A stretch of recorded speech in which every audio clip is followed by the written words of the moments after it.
जय सर्वगते देवी कालरात्रि नमस्ते जयन्ती मंगलाकाली भद्रकाली कपालिनी दुर्गा शिवा क्षमा धात्री स्वाहा स्वाहा नमस्तुते।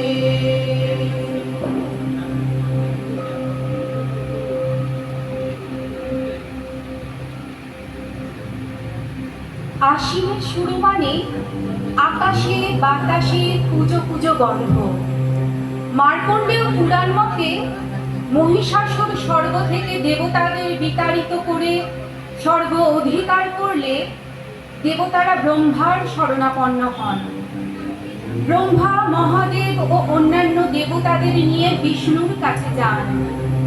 দেবতা বিষ্ণু পরামর্শ দেন যে প্রত্যেক দেবতা নিজ নিজ তেজ ত্যাগ করে একটি নারী সৃষ্টি করবেন। এরপর সমবেত দেবতারা তেজ ত্যাগ করে তৈরি করেন দশভুজা মা দুর্গা।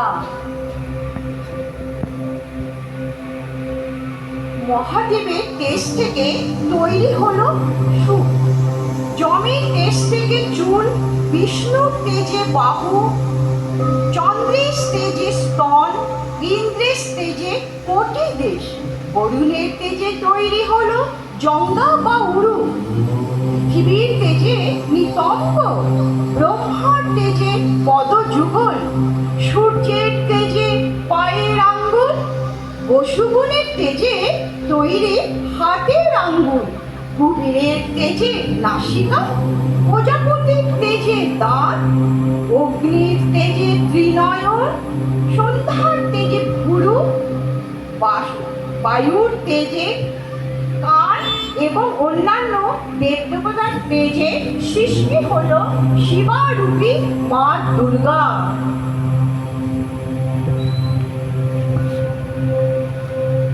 মা দুর্গার পরনে শাড়ি লালচে বরণ হয়, কারণ পুরাণ মতে মা দুর্গার পরনের শাড়ি লালচে অগ্নিবর্ণের। রাগ, শক্তি আর জয়ের প্রতীক এই শাড়ি। সমাজের সমস্ত পাপ খণ্ডন করে শুভ শক্তির জয় জয়কার ঘোষণা করে শাড়ির এই রং। চালচিত্র হলো সাবেকি দুর্গা প্রতিমার উপরিভাগের অঙ্কিত দেবদেবীর কাহিনীমূলক পটচিত্র, যা অর্ধ গোলাকৃত হয়। চালচিত্রে পঞ্চানন শিব, মহিষাসুর বধ, নন্দী ভিড়িঙ্গি, শুম্ভ নিশুম্ভের যুদ্ধ প্রভৃতি চিত্রের মাধ্যমে বর্ণিত থাকে। চাল শব্দের অর্থ আচ্ছাদন।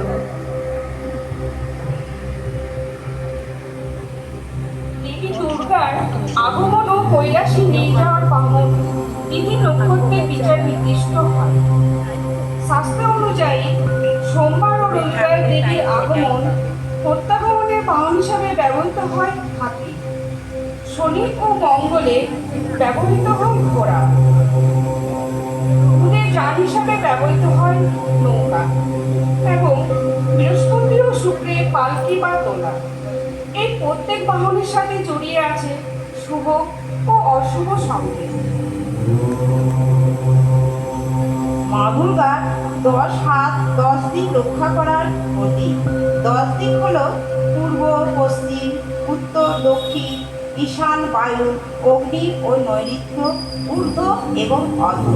এই 10 গ্রহর রণ নিয়েই তিনি অতি আক্রমণ করেছেন মহিষাসুরকে। সকল অশুভ বিনাশ করার জন্যই তিনি 10 গ্রহরণ ধারিণী। মা দুর্গা লক্ষ্মী, গণেশ, কার্তিক ও সরস্বতী একত্রে পূজিত হন।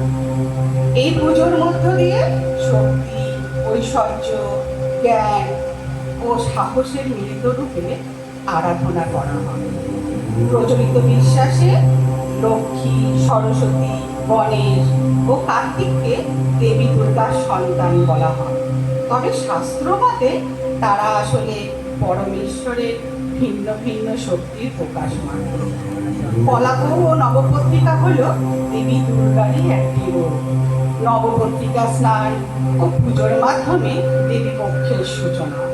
তেমনি ঢাক কেবল একটি বাদ্যযন্ত্র নয়, এটি দুর্গাপূজার 5 মানব। ঢাকের বাদ্য ছাড়া মাতৃবোধন অসম্পূর্ণ হয়ে যায়।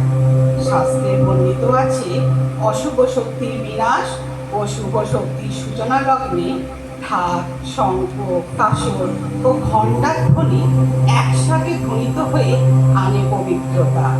দেবীর আগমনী বার্তায় পুজোর প্রতিটি আচার অনুষ্ঠানে ঢাকের গম্ভীর ও মধুর ছন্দ দেবীর আশীর্বাদ ও মহিমাকে আরো জাগ্রত করে তোলে। ইয়া দেবী সর্বভূতেষু মাতৃরূপেণ সংস্থিতা।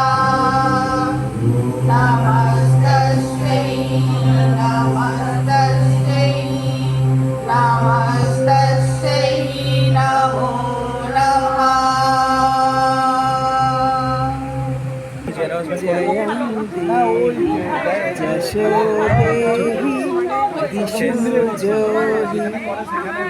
আজকে মহিষাসুরমর্দিনী আমাদের এখানে সকলের শান্তিতে আনন্দে কাটুক সারা পুজোটা।